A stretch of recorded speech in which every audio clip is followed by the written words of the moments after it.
and I'm the author of Liberating Nigeria, a guide to winning elections and reviving our country, with forward by Femi Falana SAN. Today, I'm going to continue my podcast on fixing Nigeria. Um, this book can be ordered from Amazon, from anywhere in the world. It can also be ordered in Nigeria from Roving Heights Bookstore, uh, which is online, or in their store, also at booksellers, Glendora, and many other big stores in Nigeria. And so today I'd like to talk about, you know, another aspect of fixing our economy. Um, and I'll describe two countries. I'll tell you what they did and what I think Nigeria needs to do. The Philippines. Right now, the Philippines control the business process outsourcing market, and they took over from India. Just to give you some background, I have a company in Nigeria that provides business process outsourcing to companies in Nigeria, in the US, and Europe. I also provide software development service, software developer outsourcing and recruitment. We work with the big banks in Nigeria, work for foreign companies in Korea, in the US, and Europe. So I have a fair understanding of what goes around, in many parts of the world regarding these solutions and many other solutions. And the Philippines did not fix this problem uh, only through the private sector. And when I say they took over that sector, what it means is if you call if you make calls in America, customer service calls, I guarantee maybe 70% of the time, the person picking your call is in the Philippines. It's a huge market. It has generated a lot of employment for their people. Infrastructure has had to develop rapidly. And the country has done well because they fixed an industry for their people. And government participated. Uh, Universities participated. Universities created courses for call center management, teaching American accent, teaching people customer service. So kids are going to school to learn these things. And by the time they are ready, they're out of school, they're ready for that market. Government helped collaborated with the private sector to build infrastructure, build curriculum, and the country prepared itself for that industry. Unfortunately, the accents are also kind of more appealing to the American ears. So I think the Americans prefer the Filipino accent more than any other in the world right now, in spite of the fact that a country like Nigeria is actually it's a country with the second largest amount of first native English speakers in the world after America. So that's how a country has worked to develop a part of the economy, create millions of jobs for their people. Let's talk about India. India today exports more software, far greater number of software developers to the rest of the world than any other country. Do you think it happened by fluke? No. The Indians worked hard to create a niche for themselves. If you're looking for software developers, everybody thinks India first. That was deliberate. It wasn't out of luck. The country deliberately, they recognized their strength in technology, in that knowledge, and they realized early the difference between them and the Chinese. The Indians are more Western. You know, they're, they know that they can move to the West a lot more, and they focused on that need, training their people on software development, a lot of small engineering schools teaching software development. They develop their expertise across big cities, small cities, and today, Indians are by far, they represent the greatest number of software developers in the world. Nigeria has 200 million people.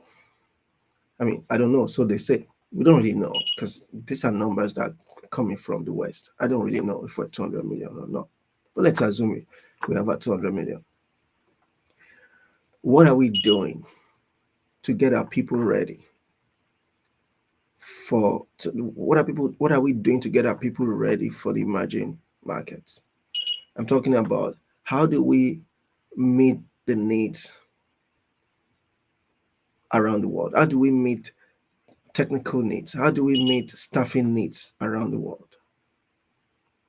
It's not just the corporate, it's not just the private sector. It requires participation from government.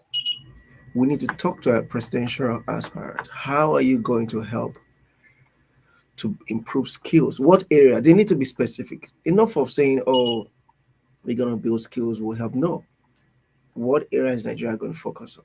I had a meeting yesterday with a company that's trying to hire my Nigerian company for business process outsourcing. And I was telling him about all our call center agents have bachelor's degree, which is true.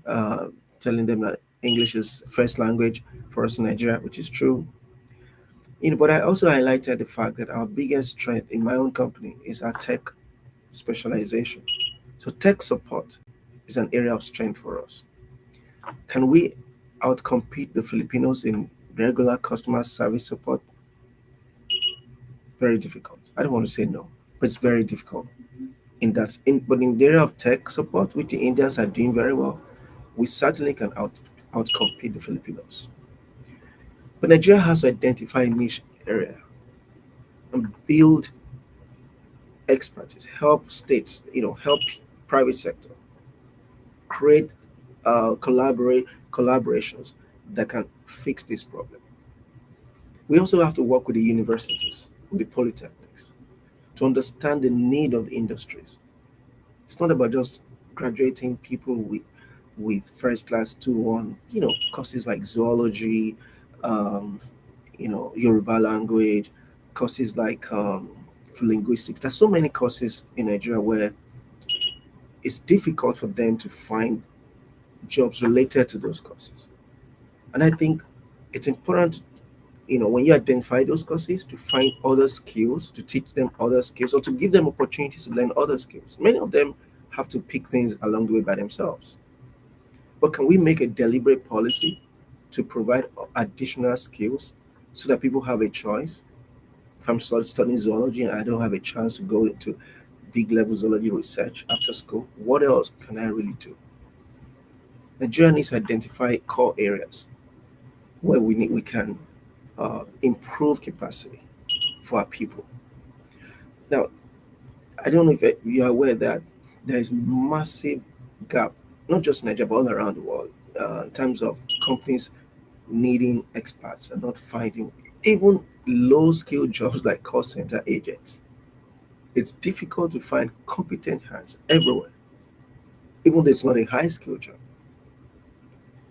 So today I'm just coming here to encourage us to be more involved in that discussion about how to deliberately identify areas to develop in our country. I'm talking about expertise, capacity, so that we can enjoy, we can create employment for our people, like the Filipinos have done, like the Indians have done.